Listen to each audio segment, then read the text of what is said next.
Hi, dear students. Today we are discussing the chapter Business, Trade, and Commerce. In that, we have already discussed the concept of business and characteristics of business activities. You already know the meaning of business. Okay. So, here today in this class, let us discuss about the comparison of profession, business, and employment. That means, what is the difference between business, profession, and employment? So, ಈ comparison business ಮತ್ತು profession ಹಾಗೆ ಎಂಪ್ಲಾಯ್ಮೆಂಟನ್ನು comparison ಮಾಡ್ತಾ ಏನು difference ಅಂತ ನೋಡ್ತಾ ನಾವು ಇನ್ನೂ ಹೆಚ್ಚು ಬಿಸ್ನೆಸ್ ಅಂದರೆ ಏನು ಅನ್ನೋದನ್ನು ತಿಳ್ಕೊತಾ ಹೋಗ್ಬೋದು. ಸೊ ಕಾನ್ಸೆಪ್ಟ್ ಕೂಡ what is business, whole business, trade and commerce ಈ ಚಾಪ್ಟರೇ ನೀವು ಬಿಸ್ನೆಸ್ ಅಂದರೆ ಏನು, ಇದು ಬಿಸ್ನೆಸ್ಸು ಪ್ರೊಫೆಷನ್ ಮತ್ತು ಎಂಪ್ಲಾಯ್ಮೆಂಟ್ಗಿಂತ ಹೇಗೆ ಡಿಫ್ರೆಂಟು, ಅಲಾಂಗ್ ವಿತ್ ಅದರ ಕ್ಯಾರೆಕ್ಟರಿಸ್ಟಿಕ್ಸ್ ಏನು, ಆ್ಯಂಡ್ ಕ್ಲಾಸಿಫಿಕೇಷನ್ ಏನೇನು ಡಿಫ್ರೆಂಟ್ ಟೈಪ್ಸ್ ಇದೆ, ಕ್ಲಾಸಿಫಿಕೇಷನ್ಸ್ ನಾವು ನೋಡ್ಬೋದು. Along with that objectives of business risk, ಇದೆಲ್ಲ ಸ್ಟಡಿ ಮಾಡ್ತಾ ನಾವು ಅಲ್ಟಿಮೇಟ್ಲಿ ಏನು ತಿಳ್ಕೊತೀವಿ, what is business. Okay, business ಅನ್ನೋ ಕಾನ್ಸೆಪ್ಟನ್ನು ತುಂಬ ಡೀಪಾಗಿ ಸ್ಟಡಿ ಮಾಡ್ತಾ ಹೋಗ್ತೀವಿ. ಓಕೆನಾ. So here in this class let us discuss difference between business, profession and employment. So business ಅಂತ ಅಂದರೆ ನಿಮಗೆ ಈಗ ಆಲ್ರೆಡಿ ಒಂದು ಕಾನ್ಸೆಪ್ಟ್ ಗೊತ್ತಿದೆ. ಅಲ್ಲಿ ಏನು what is the main activity ಅಥವಾ what is the main purpose ಅಂದರೆ ಬಿಸ್ನೆಸ್ ಅಲ್ಲಿ ಏನು ಆ್ಯಕ್ಟಿವಿಟೀಸ್ ಮಾಡ್ತಾರೆ, ಪ್ರೊಡಕ್ಷನ್ ಮತ್ತು ಡಿಸ್ಟ್ರಿಬ್ಯೂಷನ್. ಸೊ ಗೂಡ್ಸ್ ಆ್ಯಂಡ್ ಸರ್ವಿಸಸನ್ನು ಪ್ರೊಡಕ್ಷನ್ ಮಾಡ್ತಾರೆ ಮತ್ತು ಡಿಸ್ಟ್ರಿಬ್ಯೂಷನ್ ಮಾಡ್ತಾರೆ. ಸೊ ಮೇನ್ ಆಬ್ಜೆಕ್ಟಿವ್ ಏನಾಗಿರುತ್ತೆ, ಟು ಅರ್ನ್ ಮನಿ ಅಲ್ವಾ, ಟು ಅರ್ನ್ ಪ್ರಾಫಿಟ್. ಸೊ ಎಲ್ಲ ಈಗ ಬಿಸ್ನೆಸ್ ಆಗಿರ್ಬೋದು, ಪ್ರೊಫೆಷನ್ ಆಗಿರ್ಬೋದು, ಎಂಪ್ಲಾಯ್ಮೆಂಟ್ ಆಗಿರ್ಬೋದು, ಈ ಮೂರು ಆ್ಯಕ್ಟಿವಿಟೀಸ್ಗಳ ಎಲ್ಲವೂ ಕೂಡ ಎಕನಾಮಿಕ್ ಆ್ಯಕ್ಟಿವಿಟಿಗಳೇ ಅಲ್ವಾ. ಎಲ್ಲ ಆ್ಯಕ್ಟಿವಿಟೀಸ್ನ ನೋಡಿ ಒಂದ್ಸಲ ಅಬ್ಸರ್ವ್ ಮಾಡಿ, ಏನಕ್ಕೆ ಮಾಡ್ತಾರೆ, ಟು ಅರ್ನ್ ದೇರ್ ಲೈವ್ಲಿಹುಡ್ ಅಲ್ವಾ, ಜೀವನವನ್ನು ನಡೆಸಲಿಕ್ಕೆ ಅವರಿಗೆ ಮನಿ ಬೇಕಲ್ವ. ಸೊ ಅದನ್ನು ಅರ್ನ್ ಮಾಡಲಿಕ್ಕೆ ಸೊ ಬೇರೆ ಬೇರೆ ಆ್ಯಕ್ಟಿವಿಟೀಸನ್ನು ಮಾಡ್ತಾರೆ. ಸೊ ನಾವು ಬಿಸ್ನೆಸ್ಸನ್ನು ಸ್ಟಡಿ ಮಾಡ್ತಿದ್ದೀವಿ. ಸೊ ಇಲ್ಲಿ ಕಂಪ್ಯಾರಿಸನ್ ಮಾಡ್ತಾ ನಾವು ಬಿಸ್ನೆಸ್ ಬಗ್ಗೆ ಹೆಚ್ಚು ತಿಳ್ಕೊತಾ ಹೋಗೋಣ. ಓಕೆನಾ. ಪ್ರೊಫೆಷನ್ ಅಂತ ಬಂದ ತಕ್ಷಣ ಎಕ್ಸಾಂಪಲ್ಸ್ ಕೊಟ್ಟಿದ್ದಾರೆ. ಡಾಕ್ಟರ್ಸ್ ಆಗಿರ್ಬೋದು, ಲಾಯರ್ಸ್ ಆಗಿರ್ಬೋದು, ಟೀಚರ್ಸ್ ಆಗಿರ್ಬೋದು, ಚಾರ್ಟೆಡ್ ಅಕೌಂಟೆಂಟ್ಸ್ ಆಗಿರ್ಬೋದು. ಓಕೆ, ಏನಾದರೂ ಒಂದು ಯಾವುದಾದ್ರೂ ಒಂದು ಸ್ಪೆಸಿಫಿಕ್ ಏರಿಯಾದಲ್ಲಿ ನೀವು ಸ್ಕಿಲ್ಲನ್ನು ಪಡ್ಕೊಂಡು ಅದರಲ್ಲಿ ಎಕ್ಸ್ಪರ್ಟೈಸ್ ಆಗಿ ಅದನ್ನು ನಿಮ್ಮ ಒಂದು ಪ್ರೊಫೆಷನ್ ವೃತ್ತಿಯಾಗಿ ಮಾಡಿಕೊಂಡಾಗ ಅದು ಪ್ರೊಫೆಷನ್ ಅಂಥೇಳಿ ಹೇಳ್ತಾರೆ. ಸೊ ಇನ್ನು ಎಂಪ್ಲಾಯ್ಮೆಂಟ್ ಅಂತ ಬಂದರೆ ಅಲ್ಲಿ ಏನಿರುತ್ತೆ, ಸೊ ಬೇರೆ ಯಾರ್ದೋ ಕೈ ಕೆಳಗೆ ನಾವು ಅಥವಾ ಬೇರೆ ಯಾರ್ದೋ ಒಂದು ಬಿಸ್ನೆಸ್ಸಲ್ಲಿ ವರ್ಕ್ ಮಾಡೋದಾಗಿರ್ಬೋದು, ಎನಿಥಿಂಗ್, ಬೇರೆಯವರು ನಮಗೆ ಕೆಲಸವನ್ನು ಕೊಡ್ತಾರೆ. ಸೊ ಅದನ್ನು ಎಂಪ್ಲಾಯ್ಮೆಂಟ್ ಅಂತಾರೆ. ಅಲ್ಲಿ ಎಂಪ್ಲಾಯರ್ ಇರ್ತಾರೆ, ಎಂಪ್ಲಾಯಿ ಯಾರು ಕೆಲಸ ಮಾಡ್ತಾರಲ್ಲ ಆ ಎಂಪ್ಲಾಯಿ ಇರ್ತಾರೆ, ಎಂಪ್ಲಾಯ್ಮೆಂಟ್ ಇರುತ್ತೆ, ಸೊ ವರ್ಕ್ ಇರುತ್ತೆ ಅಲ್ವಾ. ಸೊ ಬೇರೆಯವರ ಕಂಪನಿಗಳಲ್ಲಿ ಆಗಿರ್ಬೋದು ಅಥವಾ ಒಂದು ಶಾಪಲ್ಲಿ ಆಗಿರ್ಬೋದು, ಬಿಸ್ನೆಸ್ ಯೂನಿಟ್ಗಳಲ್ಲಿ ಆಗಿರ್ಬೋದು, ಮ್ಯಾನುಫ್ಯಾಕ್ಚರಿಂಗ್ ಯೂನಿಟ್ಸಲ್ಲಿ ಆಗಿರ್ಬೋದು. ಸೊ ನಾವು ಹೀಗೆ ಪರ್ ಮಂತ್ಲಿ ಸ್ಯಾಲರಿಗೋಸ್ಕರ ಅಥವಾ ವೀಕ್ಲಿ ವೇಜಸ್ಗೋಸ್ಕರ ನಾವೇನು ಮಾಡ್ತಿರ್ತೀವಿ, ವರ್ಕ್ ಮಾಡ್ತಿರ್ತೀವಿ, ಅದನ್ನು ಎಂಪ್ಲಾಯ್ಮೆಂಟ್ ಅಂತ ಹೇಳ್ತಾರೆ. ಓಕೆನಾ. ಸೊ ಇನ್ನು ನಾವು ನೋಡ್ತಾ ಹೋಗೋಣ ಏನೆಲ್ಲ ಡಿಫ್ರೆನ್ಸ್ ಅಥವಾ ಅದನ್ನು ಕಂಪ್ಯಾರಿಸನ್ ಮಾಡಿದ್ರೆ, ಬಿಸ್ನೆಸ್ಸನ್ನು ಪ್ರೊಫೆಷನ್ ಮತ್ತು ಎಂಪ್ಲಾಯ್ಮೆಂಟ್ ಜೊತೆಗೆ ಕಂಪ್ಯಾರಿಸನ್ ಮಾಡಿದ್ರೆ ಬಿಸ್ನೆಸ್ ಹೇಗೆ ಡಿಫ್ರೆಂಟು ಆ್ಯಂಡ್ ಬಿಸ್ನೆಸ್ಸಿನ ಯೂನಿಕ್ ಕ್ಯಾರೆಕ್ಟರಿಸ್ಟಿಕ್ಸ್ ಏನು ಅಂತ ಹೇಳಿ ನೋಡ್ತಾ ಹೋಗ್ಬೋದು. ಸೊ ಫಸ್ಟು ಬೇಸಿಕ್ಕಲ್ಲಿ ನೋಡ್ತಾ ಹೋಗೋಣ. ಒಂದು ಬೇಸ್ ಇಟ್ಕೊಂಡು ಒಂದು ಬೇಸ್ ಇಟ್ಕೊಂಡ್ರೆ ಇದನ್ನು ಮೂರೂ ಹೇಗೆ ನಾವು ಕಂಪೇರ್ ಮಾಡ್ಬೋದು ಅಂತ ಹೇಳಿ. ಸೊ ಫಸ್ಟ್ ಬೇಸ್ ಏನಪ್ಪ ಅಂತ ಅಂದರೆ ಮೋಡ್ ಆಫ್ ಎಸ್ಟಾಬ್ಲಿಷ್ಮೆಂಟ್. ಬಿಸ್ನೆಸ್ನ ನಾವು ಹೇಗೆ ಮೋಡ್ ಆಫ್ ಎಸ್ಟಾಬ್ಲಿಷ್ಮೆಂಟ್ ಅಂದರೆ ಹೇಗೆ ಅದನ್ನು ಇನಿಷಿಯೇಟ್ ಮಾಡ್ತೀವಿ, ಸ್ಟಾರ್ಟ್ ಮಾಡ್ತೀವಿ, ಒರಿಜಿನೇಟ್ ಮಾಡ್ತೀವಿ ಅಂತ ಹೇಳಿ. ಸೊ ಬಿಸ್ನೆಸ್ ನಾವು ಹೇಗೆ ಸ್ಟಾರ್ಟ್ ಮಾಡ್ತೀವಿ, ಇದು ಎಂಟ್ರಪ್ರಿನರ್ಸ್ ಡಿಸಿಷನ್ ಆಗಿರುತ್ತೆ ಆ್ಯಂಡ್ ಅದರ್ ಲೀಗಲ್ ಫಾರ್ಮ್ಯಾಲಿಟೀಸ್ ಇರುತ್ತೆ ಇಫ್ ನೆಸೆಸರಿ ಇದ್ದರೆ. ಸೊ ನೋಡಿ ಮಕ್ಕಳೇ, ಬಿಸ್ನೆಸ್ ಅಂತ ಬಂದ ತಕ್ಷಣ ಅಲ್ಲಿ ಇಟ್ಸ್ ಅನ್ ಎಂಟ್ರಪ್ರಿನರ್ಸ್ ಡಿಸಿಷನ್. ಯಾರು ಬಿಸ್ನೆಸ್ ಮ್ಯಾನ್ ಯಾರಿರ್ತಾನೆ ಅಲ್ವಾ, ಯಾರು ಬಿಸ್ನೆಸ್ ಮಾಡಬೇಕು ಅನ್ನೋ ವಿಶ್ ಇರುತ್ತೆ ಅಲ್ವಾ, ಅವನ ಓನ್ ಡೆಸಿಷನ್ ಆಗಿರುತ್ತೆ. ಯಾರು ಕೂಡ ಫೋರ್ಸ್ ಮಾಡಲ್ಲ, it will be his own decision ಆಗಿರುತ್ತೆ ಅಲ್ವಾ. And there will be some legal formalities if necessary. ನಾವು ತುಂಬ ಲಾರ್ಜ್ ಸ್ಕೇಲಲ್ಲಿ ಬಿಸ್ನೆಸ್ಸನ್ನು ಸ್ಟಾರ್ಟ್ ಮಾಡ್ತೀವಿ, ಕಾರ್ಪೊರೇಟ್ ಲೆವೆಲಲ್ಲಿ ಬಿಸ್ನೆಸ್ಸನ್ನು ಸ್ಟಾರ್ಟ್ ಮಾಡ್ತೀವಿ ಅಂತಂದರೆ there will be some legal formalities. ಈಗ ಸಣ್ಣ ಪುಟ್ಟ ಬಿಸ್ನೆಸ್ಗಳಲ್ಲಿ ನಮ್ಮ ಮನೆಯಲ್ಲೇ ಮಡಿಕೆ ಮಾಡೋದು ಅಥವಾ ಏನೋ ಕಾರ್ಪೆಂಟರ್ ವರ್ಕ್ ಮಾಡೋದು, ಸಣ್ಣ ಕರಕುಶಲ ವರ್ಕ್ಗಳು, ಹ್ಯಾಂಡಿಕ್ರಾಫ್ಟ್ಸ್ ಮಾಡೋದಾದರೆ there may not be necessary of any legal formalities. ಅಥವಾ ಸ್ಮಾಲ್ ಏನೋ ಒಂದು ಪೆಟಿ ಶಾಪ್ ಇಡೋದು, there will be no necessary for legal formalities ಏನೂ ಇರೋದಿಲ್ಲ. But in case of large scale companies, large scale business ಎಂಟರ್ಪ್ರೈಸಸ್ಸನ್ನು ನಾವು run ಮಾಡಬೇಕು ಅಂತ ಅಂದರೆ there will be some legal formalities like registration ಮಾಡೋದಾಗಿರ್ಬೋದು, ಅಥವಾ ನಮ್ಮ ಟ್ರೇಡ್ ಮಾರ್ಕ್ ಏನೊಂದು ಟ್ರೇಡ್ ಇರುತ್ತೆ ಅಲ್ವಾ, ಅದು ಟ್ರೇಡ್ ಮಾರ್ಕನ್ನು ರಿಜಿಸ್ಟ್ರೇಷನ್ ಮಾಡ್ಕೊಳ್ಳೋದಾಗಿರ್ಬೋದು. In case it is a partnership business ಆಗಿದ್ದರೆ ಪಾರ್ಟ್ನರ್ಸ್ ಏನಿರ್ತಾರಲ್ವ ಅವರ ಮಧ್ಯೆ ಒಂದು ಲೀಗಲ್ ಅಗ್ರಿಮೆಂಟ್ಗಳಾಗಿರ್ಬೇಕಲ್ವಾ. ಸೊ ನೆಕ್ಸ್ಟ್ ಪ್ರಾಫಿಟ್ ಬಂದಾಗ ಯಾರಿಗೆ ಎಷ್ಟು ಶೇರ್ ಹೋಗಬೇಕು, ಯಾರು ಹೆಚ್ಚು ಬಂಡವಾಳ ಹಾಕಿರ್ತಾರೆ ಅವರಿಗೆ ಜಾಸ್ತಿ ಹೋಗಬೇಕು, ಈ ರೀತಿ ಲೀಗಲ್ ಅಗ್ರಿಮೆಂಟ್ಸ್ಗಳು ಏನು ಡೀಡ್ಸ್ಗಳಾಗಿರ್ಬೋದು. ಆ್ಯಂಡ್ ಬಿಸ್ನೆಸ್ಗೆ ಸಂಬಂಧಪಟ್ಟಂಗೆ ಬ್ಯಾಂಕ್ ಅಕೌಂಟ್ಸನ್ನು ಕ್ರಿಯೇಟ್ ಮಾಡ್ಬೋದು, ಕರೆಂಟ್ ಅಕೌಂಟನ್ನು ಕ್ರಿಯೇಟ್ ಮಾಡೋದಾಗಿರ್ಬೋದು, GST ರಿಜಿಸ್ಟ್ರೇಷನ್ ಆಗಿರ್ಬೋದು, ಪ್ಯಾನ್ ಕಾರ್ಡ್ಸ್ಗಳನ್ನು ಮಾಡ್ಕೊಳ್ಳೋದಾಗಿರ್ಬೋದು. ಈ ರೀತಿ ಬೇರೆ ಬೇರೆ ಲೀಗಲ್ ಫಾರ್ಮ್ಯಾಲಿಟೀಸ್ಗಳು ಬರುತ್ತೆ ಬಿಸ್ನೆಸ್ಸನ್ನು ಸ್ಟಾರ್ಟ್ ಮಾಡೋಕ್ಕೆ ಮುಂಚೆ. ಇದೆಲ್ಲ ನಾವು ಮಾಡಬೇಕಾಗತ್ತೆ. ಬಟ್ ಪ್ರೊಫೆಷನ್ ಅಂತ ಬಂದಾಗ ಹೇಗೆ ಸ್ಟಾರ್ಟ್ ಮಾಡ್ಬೋದು ಅಂದರೆ membership of professional body and certificate of practice ಅಂಥೇಳಿ.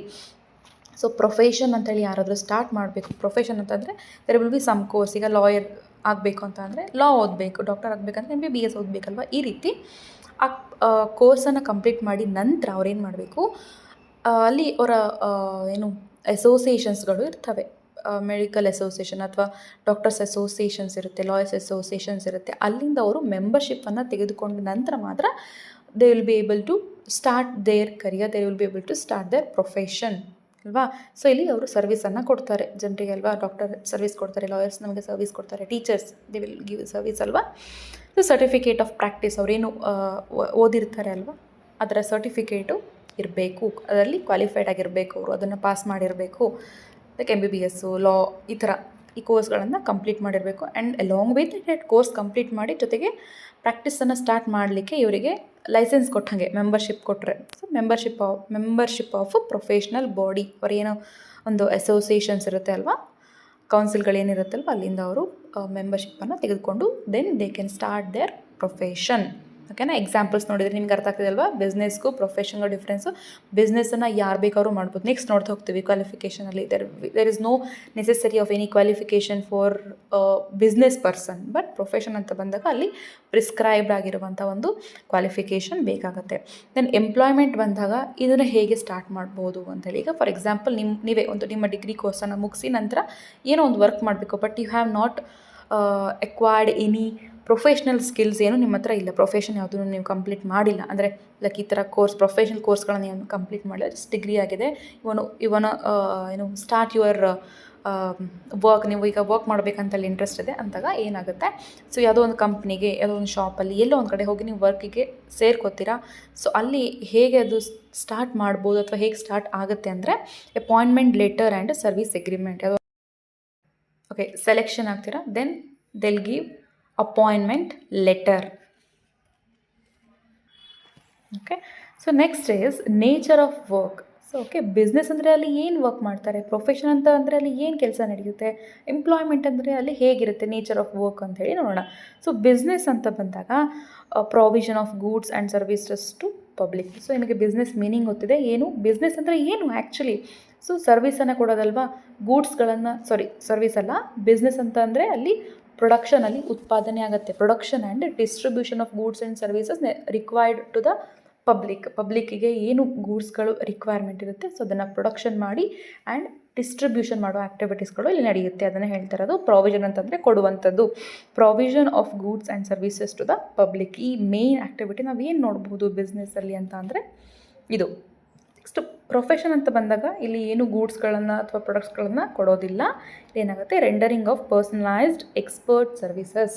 ಸೊ ಅವ್ರೇನು ಸ್ಕಿಲ್ ಅಥವಾ ಅವ್ರೇನು ಪ್ರೊಫೆಷನ್ ಮಾಡಿರ್ತಾರಲ್ವ, ಡಾಕ್ಟರ್ಸ್ ಆಗಿದ್ದರೆ ನಮಗೆ ಏನು ಕೊಡ್ತಾರೆ, ಸರ್ವಿಸ್ ಕೊಡ್ತಾರೆ ಅಲ್ವಾ. ಲಾಯರ್ಸ್ಗಳೇನು ಮಾಡ್ತಾರೆ, ಸರ್ವಿಸ್ ಕೊಡ್ತಾರೆ ಅಲ್ವಾ ನಮಗೆ. ಸೊ ಆ ರೀತಿ ರೆಂಡರಿಂಗ್ ಕೊಡೋದು, ರೆಂಡರಿಂಗ್ ಆಫ್ ಪರ್ಸನಲೈಸ್ಡ್ ಮತ್ತು ಎಕ್ಸ್ಪರ್ಟ್ ಸರ್ವಿಸಸ್ಗಳನ್ನು ಪ್ರೊಫೆಷನಲ್ಲಿ ಅದನ್ನು ಕೊಟ್ಬಿಟ್ಟು ನಮಗೆ ಸರ್ವಿಸ್ ಕೊಟ್ಟು ಅವರು ಫೀಯನ್ನು ಕಲೆಕ್ಟ್ ಮಾಡ್ಕೋತಾರೆ ಅಲ್ವಾ. ಸೊ ಈ ರೀತಿ ಈ ಆ್ಯಕ್ಟಿವಿಟಿ ನಡೆಯುತ್ತೆ. ಎಂಪ್ಲಾಯ್ಮೆಂಟ್ ಅಂತ ಬಂದಾಗ performing work as per service contract or rules of the service. So employment, ನೀವು ಯಾವುದೋ ಒಂದು ಕಂಪನಿಯಲ್ಲಿ ಹೋಗಿ ಜಾಬ್ ತೊಗೊಂಡಿದ್ದೀರಾ ಅಂತ ಅಂದರೆ ಅಲ್ಲಿ ಏನು ರೂಲ್ಸ್ ಇರುತ್ತೆ, ಅಲ್ಲಿ ಏನು ನಿಮಗೆ ವರ್ಕ್ ಮಾಡಬೇಕು ಅಂಥೇಳಿ ನಿಮಗೆ ಹೇಳಿರ್ತಾರೆ. ಆ ವರ್ಕನ್ನು ನೀವು ಮಾಡಬೇಕು according to the service contract. So ಒಂದು ಕಾಂಟ್ರಾಕ್ಟ್ ಆಗಿರುತ್ತೆ ಅಲ್ವಾ. ಸರ್ವಿಸ್ ಎಗ್ರಿಮೆಂಟ್ ಅಂತೇಳಿ ಮಾಡ್ಕೊಂಡಿರ್ತಾರೆ ನಿಮಗೆ ಜಾಬನ್ನು ಕೊಡುವಾಗ. ಯಾರು ಎಂಪ್ಲಾಯರ್ ಇರ್ತಾರಲ್ವ ಅವರು. ಸೊ ಅವರ ರೂಲ್ಸು ಏನಿದೆ ಅದ್ರ ಪ್ರಕಾರ ನೀವು ವರ್ಕ್ ಮಾಡಿ, ನಿಮ್ಗೆ ಏನು ವರ್ಕ್ ಕೊಟ್ಟಿರ್ತಾರೆ ಸೊ ಅದನ್ನು ಮಾಡೋದು. ಎಂಪ್ಲಾಯ್ಮೆಂಟ್ ಅಂತಂದರೆ performing work as per service contract or rules of service. ಅಲ್ಲಿ ಏನು ರೂಲ್ಸ್ ಇದೆ, ಏನು ವರ್ಕ್ ಮಾಡಬೇಕು, ದಟ್ಸ್ ಇಟ್, ಅಷ್ಟೇ ಎಂಪ್ಲಾಯ್ಮೆಂಟ್ ಅಂತ ಬಂದಾಗ. ನೆಕ್ಸ್ಟು ಕಂಪ್ಯಾರಿಸನ್ ನೋಡೋದಾದರೆ ಕ್ವಾಲಿಫಿಕೇಷನ್. ಆಗಲೇ ಹೇಳ್ದಂಗೆ no minimal qualification is necessary. ಯಾರು ಬೇಕಾದರೂ ಬಿಸ್ನೆಸ್ಸನ್ನು ಸ್ಟಾರ್ಟ್ ಮಾಡಬಹುದು. ಸೊ ನೀವು ಡಿಗ್ರಿ ಫೇಲ್ ಆದರೂ ಕೂಡ you can start business, or else ಏನು ಓದೇ ಇಲ್ಲ ಅಂದರೂ ಕೂಡ ನಾವು ಬಿಸ್ನೆಸ್ಸನ್ನು ಸ್ಟಾರ್ಟ್ ಮಾಡ್ಬೋದು. ಜಸ್ಟ್ ನಮಗೆ ಒಂದು ಐಡಿಯಾ ಇದೆ, ಸ್ಕಿಲ್ ಇದೆ ಆ್ಯಂಡ್ ಮನಿ ಇದೆ, ಸೊ ವಿ ಕ್ಯಾನ್ ಸ್ಟಾರ್ಟ್ ಅಲ್ವಾ. ಈಗ ಎಷ್ಟೋ ಜನ ರಿಟೇಲ್ ಶಾಪ್ಸ್ಗಳು, ಬಿಸ್ನೆಸ್ ಮ್ಯಾನ್ಗಳು ಅವರು ಓದೇ ಇರೋದಿಲ್ಲ, ದೇ ಡೂಯಿಂಗ್ ಬಿಸ್ನೆಸ್ ಅಲ್ವಾ. ಸೊ ಈ ರೀತಿ ಬಿಸ್ನೆಸ್ಸನ್ನು ನೀವು ಸ್ಟಾರ್ಟ್ ಮಾಡಬೇಕು ಅಂತ ಅಂದರೆ ನಿಮಗೆ ಯಾವುದೇ ಕ್ವಾಲಿಫಿಕೇಷನು ಅವಶ್ಯಕತೆ ಇರೋದಿಲ್ಲ. ಬಟ್ ಪ್ರೊಫೆಷನ್ ಅಂತ ಬಂದಾಗ qualifications, expertise and training in specific field as prescribed by the professional body is must. So ಒಂದು ಈ ಪ್ರೊಫೆಷನ್ ಅಂತ ಬಂದಾಗ ದರ್ ವಿಲ್ ಬಿ ಒಂದು ಕೌನ್ಸಿಲ್ಸ್ ಇರುತ್ತೆ, ಮೆಡಿಕಲ್ ಕೌನ್ಸಿಲ್ಸು ಅಥವಾ ಲಾಯರ್ ಕೌನ್ಸಿಲ್ಸು, ಬಾರ್ ಅಸೋಸಿಯೇಷನ್ಸು, ಟೀಚರ್ಸ್ ಕೌನ್ಸಿಲ್ಸು, ಈ ಥರ ಕೌನ್ಸಿಲ್ಸ್ಗಳಿರುತ್ತೆ.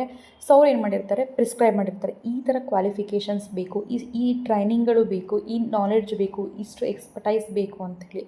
ಸೊ ಅದನ್ನು ಕಂಪ್ಲೀಟ್ ಆಗಿದ್ದರೆ ಮಾತ್ರ you can start your profession. So ಅಲ್ಲಿ ಸ್ಪೆಸಿಫಿಕ್ ಆಗಿ ಕ್ವಾಲಿಫಿಕೇಷನ್ಸ್ ಮತ್ತು ಎಕ್ಸ್ಪರ್ಟೈಸು, ಟ್ರೈನಿಂಗು ಇದೆಲ್ಲಗಳು ಆ ಸ್ಪೆಸಿಫಿಕ್ ಫೀಲ್ಡಲ್ಲಿ, ಓಕೆನಾ. ಮೆಡಿಕಲ್ ಫೀಲ್ಡ್ ಅಂದರೆ ಮೆಡಿಕಲಲ್ಲಿ, ಲಾ ಫೀಲ್ಡ್ ಅಂದರೆ ಲಾ ಫೀಲ್ಡಲ್ಲಿ, ಟೀಚಿಂಗ್ ಫೀಲ್ಡ್ ಅಂದರೆ ಟೀಚಿಂಗ್ ಫೀಲ್ಡಲ್ಲಿ, ಚಾರ್ಟೆಡ್ ಅಕೌಂಟೆಂಟ್ ಅಂದರೆ ಆ ಫೀಲ್ಡಲ್ಲಿ ನಾಲೆಡ್ಜ್ ಇದ್ದಾಗ ಮಾತ್ರ ಪ್ರೊಫೆಷನನ್ನು ಸ್ಟಾರ್ಟ್ ಮಾಡ್ಬೋದು. ನಾಲೆಡ್ಜ್ ಇದ್ದವರು ಮಾತ್ರ ಪ್ರೊಫೆಷನ್ ಸ್ಟಾರ್ಟ್ ಮಾಡ್ಬೋದು. ನೆಕ್ಸ್ಟ್ ಎಂಪ್ಲಾಯ್ಮೆಂಟ್ ಅಂತ ಬಂದಾಗ ನೀವೀಗ ಒಂದು ಕಂಪನಿಗೆ ಜಾಬಿಗೆ ಹೋಗ್ತಾ ಇದ್ದೀರಾ, ಜಾಬ್ ತೊಗೊಂಡಿದ್ದೀರಾ ಅಂತಂದರೆ ಅಲ್ಲಿ ಏನಿರುತ್ತೆ, ಈ ರೀತಿ ಕ್ವಾಲಿಫಿಕೇಷನ್ಸ್ ಇರಬೇಕು. SLC ಆದವರು, PUC ಆದವರು, ಡಿಗ್ರಿ ಆದವರು ಅಥವಾ ಕಂಪ್ಯೂಟರ್ ಕೋರ್ಸ್ ಆದವರು, ಈ ರೀತಿ ಒಂದು ಕ್ವಾಲಿಫಿಕೇಷನ್ಸನ್ನು ಅವರು ಮೆನ್ಷನ್ ಮಾಡಿರ್ತಾರಲ್ವ. ಕ್ವಾಲಿಫಿಕೇಷನ್ ಆ್ಯಂಡ್ ಸಮ್ ಟ್ರೈನಿಂಗ್ ಅಂತಂದರೆ ಈ ರೀತಿ ನೀವು ಕಂಪ್ಯೂಟರ್ ಈ ಥರ ಏನಾದರೂ ಎಕ್ಸ್ಟ್ರಾ ಟ್ರೈನಿಂಗ್ ಬೇಕಿದ್ದರೆ ಇದೆಲ್ಲ ಮೆನ್ಷನ್ ಮಾಡಿರ್ತಾರೆ, ಪ್ರಿಸ್ಕ್ರೈಬ್ಡ್ ಬೈ ದ ಎಂಪ್ಲಾಯರ್. ನಿಮ್ಮನ್ನ ಯಾರು ಕೆಲಸಕ್ಕೆ ತೊಗೋತಾರಲ್ವ ಅವರೇನು ಕ್ವಾಲಿಫಿಕೇಷನ್ಸನ್ನು ಮೆನ್ಷನ್ ಮಾಡಿರ್ತಾರೆ, ಆ ಕ್ವಾಲಿಫಿಕೇಷನ್ಸು ಇರಬೇಕಾಗತ್ತೆ. ನೆಕ್ಸ್ಟ್ ಇಲ್ಲಿ ಏನು ರಿವಾರ್ಡ್ ಸಿಗುತ್ತೆ, ಬಿಸ್ನೆಸ್ಸಲ್ಲಿ ಏನು ರಿವಾರ್ಡ್ ಬರುತ್ತೆ, ಪ್ರೊಫೆಷನಲ್ಲಿ ಏನು ರಿವಾರ್ಡ್, ಹೇಗೆ ರಿವಾರ್ಡ್ ಅಂತಂದರೆ ರಿಟರ್ನ್, ನಮಗೆ ಇನ್ಕಮ್ ಹೇಗೆ ಬರುತ್ತೆ ಅಂತ ಹೇಳಿ. ಸೊ ಅಲ್ಟಿಮೇಟ್ಲಿ ಯಾವುದೇ ಒಂದು ಎಕನಾಮಿಕ್ ಆ್ಯಕ್ಟಿವಿಟಿ ಮಾಡೋದಾದ್ರೂ ನಾವು ನಮ್ಮ ಲೈವ್ಲಿಹುಡ್ ಅರ್ನಿಂಗ್ಸಿಗೋಸ್ಕರ ಮಾಡ್ತೀವಿ ಅಲ್ವಾ. ಸೊ ಆ ಥರ ಅರ್ನಿಂಗ್ಸ್ ಹೇಗೆ ಬರುತ್ತೆ ಅಂತೇಳಿ ನಿಮಗೆಲ್ಲ ಗೊತ್ತಿದೆ, ವೆರಿ ಕಾಮನ್ ದಟ್ ಬಿಸ್ನೆಸ್ಲಿ ಹೇಗೆ ಇನ್ಕಮ್ ಬರುತ್ತೆ, ದಟ್ ಈಸ್ ಪ್ರಾಫಿಟ್ ಏನು ಅರ್ನ್ ಮಾಡಿರ್ತಾರಲ್ಲ ಅದ್ರ ಮೂಲಕ. ಇನ್ನು ಪ್ರೊಫೆಷನ್ ಅಂತ ಬಂದಾಗ ಡಾಕ್ಟರ್ಸ್ ಏನು ತೊಗೋತಾರೆ, ನಮ್ಮ ಹತ್ರ ಫೀ ತೊಗೋತಾರೆ, ಲಾಯರ್ಸ್ ಏನು ತೊಗೋತಾರೆ, ಫೀಸ್ ತೊಗೋತಾರೆ, ಚಾರ್ಟೆಡ್ ಅಕೌಂಟೆಂಟ್ಸ್ ಏನು ತೊಗೋತಾರೆ, ಫೀ ತೊಗೋತಾರೆ ಅಲ್ವಾ. ಸೊ ಈ ರೀತಿ. ಇನ್ನು ಎಂಪ್ಲಾಯ್ಮೆಂಟ್ ಅಂತ ಬಂದಾಗ ಅಲ್ಲಿ ಸ್ಯಾಲ್ರಿ, ಮಂತ್ಲಿ ಸ್ಯಾಲ್ರಿ ಕೊಡ್ತಾರೆ. ನೀವು ಒಂದು ಕಂಪ್ನಿಯಲ್ಲಿ ಜಾಬಿಗೆ ಸೇರಿದ್ರೆ ಅಂದರೆ ನೀವು ಇಷ್ಟು ವರ್ಕ್ ಮಾಡ್ತೀರಾ, ನಿಮಗೆ ಮಂತ್ಲಿ ಇಷ್ಟು ಸ್ಯಾಲ್ರಿ ಬರುತ್ತೆ, ಅಥವಾ ಕೆಲವೊಂದು ಕಡೆ ವೀಕ್ಲಿ ಇರುತ್ತೆ, ವೀಕ್ಲಿ ವೇಜಸ್ಸನ್ನು ಕೊಡ್ತಾರೆ. Next thing is capital investment. So ಈಗ ಬಿಸ್ನೆಸ್ಸನ್ನು ಸ್ಟಾರ್ಟ್ ಮಾಡಬೇಕಾದ್ರೆ, ಪ್ರೊಫೆಷನನ್ನು ಸ್ಟಾರ್ಟ್ ಮಾಡಬೇಕಾದ್ರೆ, ಎಂಪ್ಲಾಯ್ಮೆಂಟನ್ನು ಸ್ಟಾರ್ಟ್ ಮಾಡಬೇಕಾದ್ರೆ ಇನ್ವೆಸ್ಟ್ಮೆಂಟ್ ಯಾವ ರೀತಿ ಇರುತ್ತೆ ಅಂತ ಹೇಳಿ. ಸೊ ಬಿಸ್ನೆಸ್ಸಲ್ಲಿ obviously it's all about investment ಅಲ್ವಾ. Capital investment required as per size and nature of the business. ಯಾವ ಥರ ಬಿಸ್ನೆಸ್ನ ಸ್ಟಾರ್ಟ್ ಮಾಡ್ತಿದ್ದೀವಿ, ತುಂಬ ಲಾರ್ಜ್ ಸ್ಕೇಲ್ ಆದರೆ ಇನ್ವೆಸ್ಟ್ಮೆಂಟ್ ಕೂಡ ಹೈ ಆಗಿ ಮಾಡಬೇಕಾಗತ್ತೆ. ಸ್ಮಾಲ್ ಸ್ಕೇಲ್ ಆದರೆ required according to that requirement ಆಗಿರುತ್ತೆ. ಇನ್ನು ಪ್ರೊಫೆಷನ್ ಅಂತ ಬಂದಾಗ there will not be high amount of investment, okay. Limited capital needed for establishment. ಈಗ ಒಂದು ಶಾಪನ್ನು ಮೆಡಿಕಲ್ ಶಾಪ್ ಅಥವಾ ಒಂದು ಕ್ಲಿನಿಕನ್ನು ಸ್ಟಾರ್ಟ್ ಮಾಡಬೇಕಂತಂದರೆ ಒಬ್ಬ ಪ್ರೊಫೆಷನ್ ಅಥವಾ ಒಬ್ಬ ಡಾಕ್ಟರ್ ಏನು ಬೇಕಾಗುತ್ತೆ, ಲಿಮಿಟೆಡ್ ಅಮೌಂಟ್, ತುಂಬ ಹ್ಯೂಜ್ ಅಮೌಂಟ್ ಆಫ್ ಇನ್ವೆಸ್ಟ್ಮೆಂಟ್ ಏನೂ ಬೇಕಾಗಿರೋದಿಲ್ಲ, ಅದಕ್ಕೆ ಎಷ್ಟು ಬೇಕು ಅಷ್ಟು ಅಮೌಂಟು ಸಾಕಾಗುತ್ತೆ.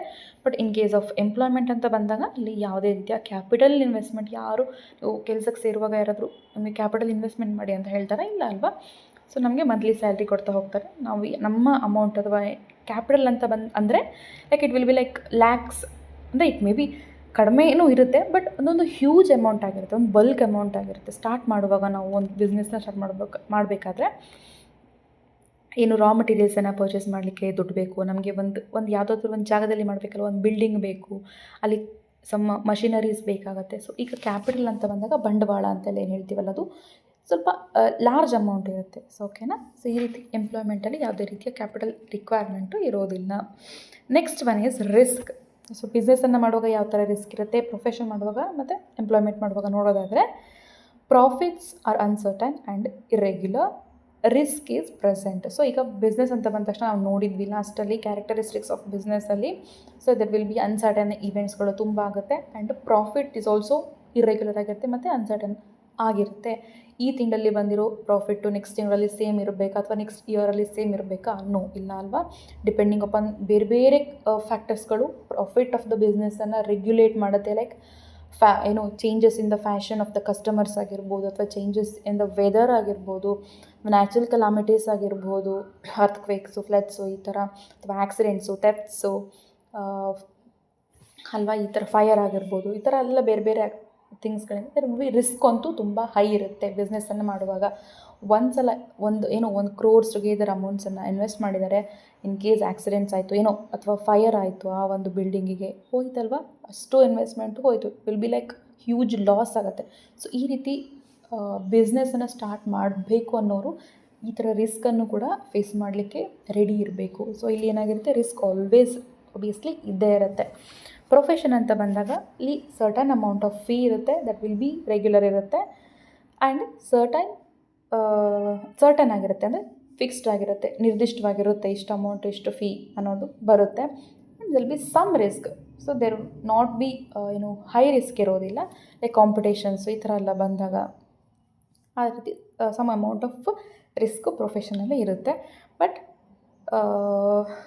ಅದೇ ಎಂಪ್ಲಾಯ್ಮೆಂಟ್ ಅಂತ ಬಂದಾಗ ರಿಸ್ಕ್ ಹೇಗಿರುತ್ತೆ, there will be no or little risk. So ನಿಮಗೆ ಯಾರೋ ಜಾಬ್ ಕೊಟ್ಟಿದ್ದಾರೆ, ಅಲ್ಲಿ ಏನಾದರೂ ರಿಸ್ಕ್ ಇರುತ್ತಾ? ಇಲ್ಲ ಅಲ್ವಾ. ಬಟ್ ಓನ್ಲಿ ಲಿಟಲ್ ರಿಸ್ಕ್ ಇರ್ಬೋದು. ಲೈಕ್ ಕಂಪನಿ ಇನ್ ಕೇಸ್ ಏನಾದರೂ ರಿಸೆಷನ್ ಆದರೆ, ಕಂಪನಿ ಲಾಸ್ ಆದರೆ ನಿಮಗೆ ಜಾಬಿನ ತೆಗಿಬೋದು. ಈ ರೀತಿ ವೆರಿ ಮಿನಿಮಲ್, ಅದು ಕೂಡ ವಿತ್ ನಿಮಗೆ ಪ್ರಿಯರ್ ನೋಟಿಸ್ ಕೊಟ್ಬಿಟ್ಟು ಬೇರೆ ಕಡೆ ಜಾಬ್ ಹುಡ್ಕೊಳ್ಳಿಕ್ಕೆ ಅವಕಾಶ ಕೊಟ್ಬಿಟ್ಟು, ಈ ರೀತಿ ಎಲ್ಲ ಸಮ್ ಪ್ರೊಸೀಜರ್ಸ್ ಇರುತ್ತೆ. ಬಟ್ ಇಲ್ಲಿ ಹೈ ರಿಸ್ಕ್ ಇರೋದಿಲ್ಲ ಎಂಪ್ಲಾಯ್ಮೆಂಟ್ ಅಂತ ಬಂದಾಗ. ನೋ ಆರ್ ಲಿಟಲ್ ರಿಸ್ಕ್ ಇರುತ್ತೆ. Next thing is transfer of interest. So ಅಂದರೆ ಈಗ ಬಿಸ್ನೆಸ್ಸನ್ನು ನಾವು ಹೇಗೆ ಬೇರೆಯವರಿಗೆ ಟ್ರಾನ್ಸ್ಫರ್ ಮಾಡ್ಬೋದಾ, ಪ್ರೊಫೆಷನ್ ಟ್ರಾನ್ಸ್ಫರ್ ಮಾಡ್ಬೋದಾ, ಎಂಪ್ಲಾಯ್ಮೆಂಟನ್ನು ಬೇರೆಯವರಿಗೆ ಟ್ರಾನ್ಸ್ಫರ್ ಮಾಡಬಹುದಾ, ನಮ್ಮ ಇಂಟ್ರೆಸ್ಟನ್ನು. ಅಂದರೆ ನಮಗಿದು ಈಗ ಮಾಡಲಿಕ್ಕೆ ಆಗೋದಿಲ್ಲ, ನನಗೆ ಸಾಕು ಅನಿಸ್ತಿದೆ ಅಂದರೆ ನಾವು ಇದನ್ನು ಬೇರೆಯವರಿಗೆ ಟ್ರಾನ್ಸ್ಫರ್ ಮಾಡ್ಬೋದಾ ನಮ್ಮ ಬಿಸ್ನೆಸ್ಸನ್ನು? Yes, transfer is possible with some formalities. ಈಗ ಬಿಸ್ನೆಸ್ಸನ್ನು ಬೇರೆಯವರಿಗೆ ಮಾರ್ಬೋದಲ್ವ, ಕೇಳಿರ್ತೀರಲ್ವ, ಈ ಬಿಸ್ನೆಸ್ಸನ್ನು ಇವರು ಮಾರಿ ಬೇರೆಯವ್ರಿಗೆ ಮಾರಿ ಹೋದರು ಅಂಥೇಳಿ. ಸೊ ಬಿಸ್ನೆಸ್ಸಲ್ಲಿ ಅದು ಸಾಧ್ಯತೆ, ಲೈಕ್ ಏನೋ ಒಂದು ಹ್ಯೂಜ್ ಅಮೌಂಟ್ ಅಥವಾ ಒಂದು ಲಮ್ಸಮ್ ಅಮೌಂಟನ್ನು ಫಿಕ್ಸ್ ಮಾಡಿ ಬೇರೆಯವರಿಗೆ ಮಾರಾಟ ಮಾಡಬಹುದು ವಿತ್ ಲೀಗಲ್ ಫಾರ್ಮ್ಯಾಲಿಟೀಸ್ಗಳು ಕೂಡ ಅದರಲ್ಲಿ ಅಗ್ರಿಮೆಂಟ್ಸು, ಸೇಲ್ ಡೀಡು, ಈ ಥರದ್ದೆಲ್ಲ ಪರ್ಚೇಸ್ ಡೀಡೆಲ್ಲ ಲೀಗಲ್ ಫಾರ್ಮ್ಯಾಲಿಟೀಸ್ಗಳ ಮೂಲಕ ಸೇಲ್ ಮಾಡ್ಬೋದು. ಬಟ್ ಪ್ರೊಫೆಷನ್ ಅಂತ ಬಂದಾಗ ಅಲ್ಲಿ ಟ್ರಾನ್ಸ್ಫರ್ ಆಫ್ ಇಂಟ್ರೆಸ್ಟ್, ನನಗೀಗ ನಾನು ಡಾಕ್ಟರ್ ಅಂದ್ಕೊಳ್ಳಿ, ನನಗೀಗ ವರ್ಕ್ ಮಾಡಲಿಕ್ಕೆ ಇಂಟ್ರೆಸ್ಟ್ ಇಲ್ಲ, ನೆಕ್ಸ್ಟ್ ಬೇರೆಯವ್ರಿಗೆ ಇದನ್ನು ಟ್ರಾನ್ಸ್ಫರ್ ಮಾಡಲಿಕ್ಕಾಗತ್ತಾ? ಇಲ್ಲ ಅಲ್ವಾ. ಸೊ ಇವನ್ ಎಂಪ್ಲಾಯ್ಮೆಂಟ್ ಕೂಡ ನಾನು ಬೇರೆಯವರಿಗೆ ನನ್ನ ಎಂಪ್ಲಾಯ್ಮೆಂಟನ್ನು ಟ್ರಾನ್ಸ್ಫರ್ ಮಾಡಲಿಕ್ಕೆ ಆಗೋದಿಲ್ಲ. Next is code of conduct. ಅಂದರೆ ರೂಲ್ಸ್ ರೆಗ್ಯುಲೇಷನ್ಸ್ ಅಥವಾ ಏನಾದರೂ ಕೋಡ್ ಆಫ್ ಕಂಡಕ್ಟ್ ಹೀಗಿರಬೇಕು, ಅಲ್ಲಿ ಸ್ಪೆಸಿಫಿಕ್ ರೂಲ್ಸ್ಗಳು ಏನಾದರೂ ಇದೆಯಾ ಅಂತ ನೋಡೋದಾದರೆ no code of conduct is prescribed. So as business ಅನ್ನೋದು ಕೂಡ ಅವ್ರದ್ದು ಸ್ವಂತ ಬಿಸ್ನೆಸ್ ಆಗಿರುತ್ತೆ, ಓನ್ ಬಿಸ್ನೆಸ್ ಆಗಿರುತ್ತೆ. ದೇ ಕೆನ್ ಏನು ಲೈಕ್ ಫಾರ್ ಎಕ್ಸಾಂಪಲ್ ಈಗ ಎಂಪ್ಲಾಯ್ಮೆಂಟ್ ಅಂತ ಬಂದಾಗ ಅಲ್ಲಿ ಟೈಮಿಂಗ್ಸ್ ಇರುತ್ತೆ, ಇಷ್ಟು ಗಂಟೆಗೆ ಬರಬೇಕು, ಇಷ್ಟು ಗಂಟೆಗೆ ಹೋಗಬೇಕು. ಬಟ್ ಅದೇ ಬಿಸ್ನೆಸ್ಸಲ್ಲಿ ಇಲ್ಲ ಅಲ್ವಾ, ಅವರು ಯಾವಾಗ ಬೇಕಾದರೂ ಸ್ಟಾಪ್ ಮಾಡ್ಬೋದು, ಯಾವಾಗ ಬೇಕಾದ್ರೂ ಸ್ಟಾರ್ಟ್ ಮಾಡ್ಬೋದು. Like it will be his own decision ಆಗಿರುತ್ತೆ, ಹಿಸ್ ಓನ್ ಬಿಸ್ನೆಸ್ ಆಗಿರೋದ್ರಿಂದ. ಸೊ ಕೋಡ್ ಆಫ್ ಕಂಡಕ್ಟ್ ಅಂತ ಅಂದರೆ ರೂಲ್ಸ್ ರೆಗ್ಯುಲೇಷನ್ಸ್ ಅಥವಾ ಏನಾದರೂ ನಾರ್ಮ್ಸ್ಗಳು ಈ ರೀತಿಯೇ ಮಾಡಬೇಕು. ಈಗ ಪ್ರೊಫೆಷನ್ ಅಂತ ಬಂದಾಗ professional code of conduct is to be followed. Like for example doctor ಅಂತ ಬಂದಾಗ ಅವರು ಪೇಷಂಟ್ಸನ್ನು ಹೇಗೆ ಟ್ರೀಟ್ ಮಾಡಬೇಕು, ಫೀ ಎಷ್ಟು ಇಡಬೇಕು. ಸೊ ಈ ರೀತಿ ಲೈಕ್ ಅವರ ಮೆಡಿಕಲ್ ಕೌನ್ಸಿಲಿಂದ ಅವರಿಗೆ ಮೆನ್ಷನ್ ಮಾಡಿರ್ತಾರೆ, ಅಥವಾ ಅಲ್ಲಿ ಕೋಡ್ ಆಫ್ ಕಂಡಕ್ಟ್ ಇರುತ್ತೆ, ಪ್ರೊಫೆಷ್ನಲ್ ಎಥಿಕ್ಸ್ನ ಅವರು ಫಾಲೋ ಮಾಡಬೇಕಾಗಿರುತ್ತೆ. ಓಕೆನಾ. ಸೊ ಪ್ರೊಫೆಷನಲ್ಲಿ ಕೋಡ್ ಆಫ್ ಕಂಡಕ್ಟು, ಬಿಹೇವಿಯರ್ ಅಥವಾ ಏನು ರೂಲ್ಸ್ ರೆಗ್ಯುಲೇಷನ್ಸ್ ಅವರು ಫಾಲೋ ಮಾಡಬೇಕಾಗತ್ತೆ. ಓಕೆನಾ.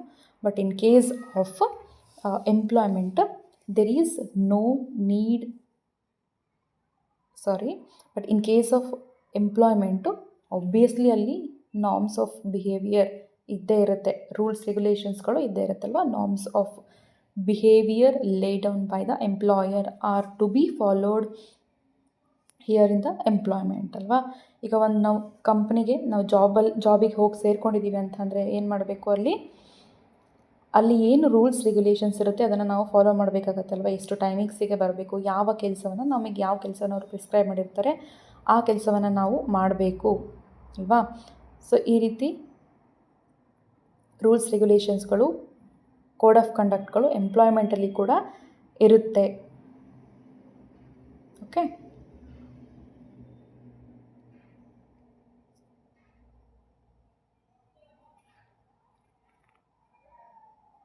ಓಕೆ. ಸೊ ಇಲ್ಲಿ ಎಕ್ಸಾಂಪಲ್ ಕೊಡೋದಾದರೆ ಕೋಡ್ ಆಫ್ ಕಂಡಕ್ಟಿಗೆ ಪ್ರೊಫೆಷನ್ ಅಂತ ಬಂದಾಗ doctor he should not give wrong treatment ಅಲ್ವಾ. ಸೊ ರಾಂಗ್ ಟ್ರೀಟ್ಮೆಂಟ್ ಕೊಟ್ಟರೆ ಏನು ಅವ್ರ ಮೇಲೆ ಕೇಸ್ ಮಾಡ್ಬೋದಲ್ವ. ಸೊ ಅವ್ರೇನು ಮಾಡಬೇಕು, ಕೋಡ್ ಆಫ್ ಕಂಡಕ್ಟ್ ಅವರ ಕೌನ್ಸಿಲಿಂದ ಏನು ಕೋಡ್ ಆಫ್ ಕಂಡಕ್ಟನ್ನು ಮೆನ್ಷನ್ ಮಾಡಿರ್ತಾರೆ, ಸೊ ಅದನ್ನು ಅವರು ಏನು ಮಾಡಬೇಕು, ಫಾಲೋ ಮಾಡಬೇಕು.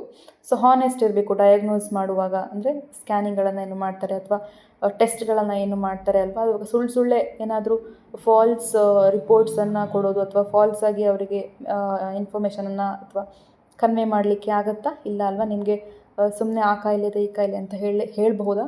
ನಾಟ್ ಪಾಸಿಬಲ್ ಅಲ್ವಾ. ಸೊ ಅದೇ ರೀತಿ ಅವರು ಏನು ಮಾಡಬೇಕು, they should have some ethics ಇರಬೇಕು. They should follow code of conduct prescribed by that particular professional body. ಅದರಿಂದ ಏನು ಕೋಡ್ ಆಫ್ ಕಂಡಕ್ಟನ್ನು ಮೆನ್ಷನ್ ಮಾಡಿರ್ತಾರೆ ಅದನ್ನು ಅವರು ಫಾಲೋ ಮಾಡಬೇಕು. ಓವರ್ ಚಾರ್ಜ್ ಮಾಡಲಿಕ್ಕೆ ಆಗೋದಿಲ್ಲ.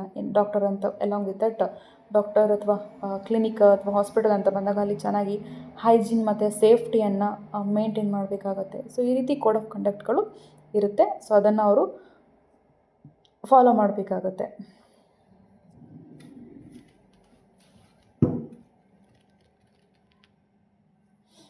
ಸೊ ನೆಕ್ಸ್ಟ್ ಈಸ್ ಎಕ್ಸಾಂಪಲ್ಸ್ ನೋಡೋದಾದರೆ, ಸೊ ನಿಮ್ಗೆ ಈಗ ಆಲ್ರೆಡಿ ಕ್ಲಿಯರ್ ಪಿಕ್ಚರ್ ಸಿಕ್ಕಿರುತ್ತೆ. ಬಿಸ್ನೆಸ್ ಅಂದರೆ ಏನು, ಪ್ರೊಫೆಷನ್ ಅಂದರೆ ಏನು, ಆ್ಯಂಡ್ ಎಂಪ್ಲಾಯ್ಮೆಂಟ್ ಅಂದರೆ ಏನು ಅಂತ ಹೇಳಿ. ನೋಡಿ ಎಕ್ಸಾಂಪಲ್ಸ್ ಅಂದರೆ ಈಗ ಶಾಪ್ ಆಗಿರ್ಬೋದು, ಒಂದು ಫ್ಯಾಕ್ಟರಿ, ಈಗ ಗಾರ್ಮೆಂಟ್ಸ್ಗಳೆಲ್ಲ ನೋಡಿರ್ತೀರಲ್ವ. ಸೊ ಆ ರೀತಿ ಶಾಪ್ಗಳಾಗಿರ್ಬೋದು, ರಿಟೇಲ್ ಶಾಪ್ಗಳಾಗಿರ್ಬೋದು, ಒಂದು ಕಾರ್ ಮ್ಯಾನುಫ್ಯಾಕ್ಚರಿಂಗ್ ಇಂಡಸ್ಟ್ರಿ ಆಗಿರ್ಬೋದು, ಅಥವಾ iron industry, cotton industry, chemical ಇಂಡಸ್ಟ್ರಿಗಳು, ಇದೆಲ್ಲ ಬಿಸ್ನೆಸ್ಗಳಾಗುತ್ತೆ. ಅಥವಾ ಸ್ಮಾಲ್ ಎಕ್ಸಾಂಪಲ್ಸ್ ಕೊಡೋದಾದರೆ ಒಂದು ಬಟ್ಟೆ ಅಂಗಡಿ ಆಗಿರ್ಬೋದು, ಸಣ್ಣ ಮಾಲ್ಗಳಾಗಿರ್ಬೋದು, ಶಾಪ್ಸ್ಗಳಾಗಿರ್ಬೋದು.